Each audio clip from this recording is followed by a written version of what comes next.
নমস্কার। আজকে একটা ভোলা মাছের রেসিপি আপনাদের সাথে শেয়ার করব। এই ভোলা মাছটা খুব কম পাওয়া যায় আমাদের দিল্লিতে, কিন্তু আজকে যেহেতু পাওয়া গেছে ফ্রেশ, তো আমি একদম নিয়ে চলে এসেছি। আর ভোলা মাছের ঝাল হচ্ছে আজকের রেসিপি। খুব টেস্ট হয় খেতে। তো আমি ইউটিউব চ্যানেলে আবার ফেসবুক পেজে আজকে প্রথমবার দিচ্ছি ভোলা মাছের রেসিপি। তো ভোলা মাছগুলো আমি ভালো করে ধুয়ে পরিষ্কার করে নিয়েছি, কাটিনি। একটু বড় সাইজেরই আছে, কিন্তু আমি গোটা গোটাই করছি। দিয়ে দেবো আমি হলুদ গুঁড়ো, আর সামান্য দিলাম আমি শুকনো লঙ্কার গুঁড়ো। সাথে দিয়ে দেবো লবণ। আর মাছগুলো যেহেতু বেশ বড় বড়, ভালো করে একটু মাখিয়ে নিতে হবে দুদিক দিয়ে, পেটের ভেতরেও ভালো করে মশলাটা যেন চলে যায়, সেইভাবে সব দিক দিয়ে ভালো করে মাখিয়ে আমি এক সাইডে কিছুক্ষণের জন্য রেখে দেব। তো ভালো করে এপিট ওপিট করে আমি মাখিয়ে নিলাম মাছগুলোকে। ভেতরেও একটু দিয়ে দিলাম, যাতে নুন হলুদটা ভেতর পর্যন্ত ভালো মতন হয়ে যায়। এবার এদিকে একটা পেস্ট করব। নিয়ে নিয়েছি পোস্ত, নিয়ে নিয়েছি কালো সর্ষে, কাঁচা লঙ্কা আর শুকনো লঙ্কা। ঝালটা যদি বেশি খান একটু বেশিও দিতে পারেন। আর তার সাথেই দিয়ে দিয়েছি আমি লবণ, যাতে পেস্টটা ভালো মতন করা যায়। আগে শুকনো ঘুরিয়ে নিয়েছি, তারপর একটু জল দিয়ে বেশ মসৃণ একটা পেস্ট করে নিয়েছি। এই হলো আমার পেস্ট। তো এটা আমি এক সাইডে রেখে দিচ্ছি। এবার প্যান নিয়ে নিয়েছি, দিয়ে দেবো সর্ষের তেল। সর্ষের তেলেই মাছটা খেতে বেশি টেস্ট হয়। তো ভালো মতন গরম হয়ে গেছে। আঁচ কমিয়ে আস্তে আস্তে আমি 3টে মাছই একসাথে ভেজে নিচ্ছি। বেশ লাল লাল করে মাছগুলো আমি এপিট ওপিট করে ভেজে নেব। তো আমার রান্না কেমন লাগছে আপনারা প্লিজ কমেন্টস করবেন। আপনারা কমেন্টস করলে আমি একটু উৎসাহ পাই নতুন নতুন রান্না করবার। কেমন লাগছে আমি তো বুঝছি না, তো আপনারা একটা কমেন্টস অবশ্যই করবেন। তো এপিট ওপিট ভালো করে লাল লাল করে ভেজে নিয়েছি মাছগুলো। এবার মাছগুলো আমি উঠিয়ে নেব। ওই তেলটার মধ্যে দিয়ে দেবো আমি ছোটো 1 চামচ কালো জিরে আর চেরা কাঁচা লঙ্কা।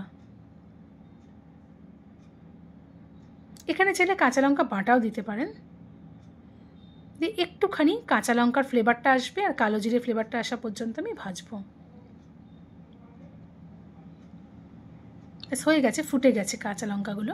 এবার দিয়ে দেবো যে পেস্টটা আমি প্রথমেই দেখালাম, সেটা দিয়ে দেবো। ভোলা মাছ এরকমভাবে খেতে কিন্তু খুব ভালো লাগে। অনেকে পেঁয়াজ দিয়েও বানান, তবে এই ফ্লেভারটা আমার বেশি ভালো লাগে। যদি না বানিয়ে থাকেন একবার এভাবে বানিয়ে দেখতে পারেন। আর যারা বানান তারা তো জানেন কতটা টেস্ট হয় খেতে। দিয়ে দেবো লবণ ঝোলের পরিমাণ হিসাবে। এটা খুব বেশি গ্রেভি হবে না, তো গা মাখামাখাই হবে। দিয়ে দিলাম হলুদ,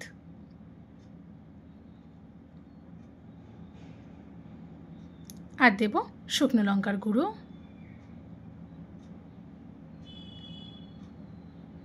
সবটা ভালো করে মিশিয়ে নিচ্ছি।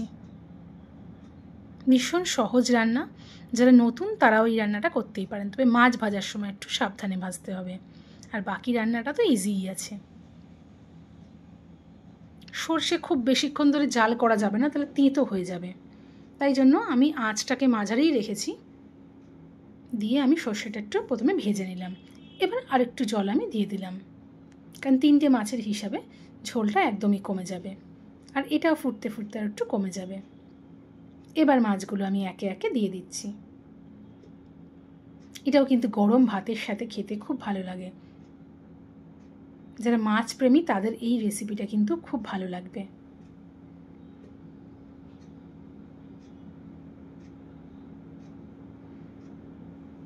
তবে আর একটু বেশিও ঝাল আপনারা দিতে পারেন। আমার মেয়ে খাবে বলে আমি খুব বেশি অতিরিক্ত ঝাল করছি না।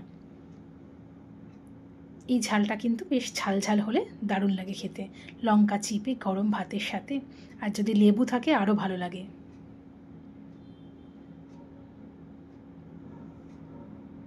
আরও বিভিন্ন রকম রেসিপি আছে আমার ইউটিউব চ্যানেলে এবং ফেসবুক পেজে, আপনাদের অনুরোধ করব দেখবার জন্য। আর কেমন লাগলো আপনারা কিন্তু অবশ্যই জানাবেন, যে আমার অন্যান্য ভিডিওগুলো যদি আপনারা দেখেন কেমন লাগছে আমার ভিডিও।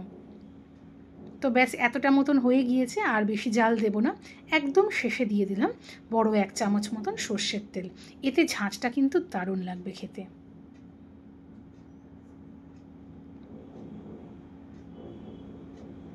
বেশ বড় করে একটুখানি আমি জাল দিয়ে দিয়েছি, আঁচটা বাড়িয়ে দিয়ে আমি কমিয়ে দেব, বন্ধ করে দেব।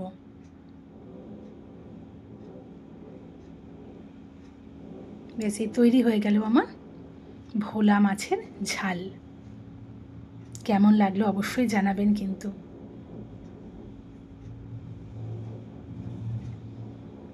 ব্যাস কিছুক্ষণ জাল করলেই রান্না রেডি। গরম ভাতের সাথে পরিবেশন করুন, সাথে একটু লেবু, দুর্দান্ত লাগবে। যদি ভোলা মাছ না খান, আমিও আগে খেতাম না, দারুণ লাগবে খেতে। না ভালো লাগলে লাইক, কমেন্টস আর শেয়ার করে দেবেন। যদি আপনারা নতুন হন, পেজটাকে প্লিজ ফলো করে দেবেন। আর যদি আপনারা ইউটিউব থেকে দেখছেন, চ্যানেলটাকে প্লিজ সাবস্ক্রাইব করে দেবেন। আরও বিভিন্ন রকম রেসিপি আছে আমার ইউটিউব চ্যানেলে এবং ফেসবুক পেজে। পরবর্তীতে আরও বিভিন্ন রকমের রেসিপি আসছে, তাই ফলো আর সাবস্ক্রাইব করতে ভুলবেন না। আর ভিডিওগুলো দেখবার জন্য অনুরোধ রইল। কেমন লাগলো আপনারা কিন্তু অবশ্যই একটা লাইক আর কমেন্টসের সাহায্যে আমাকে জানাবেন।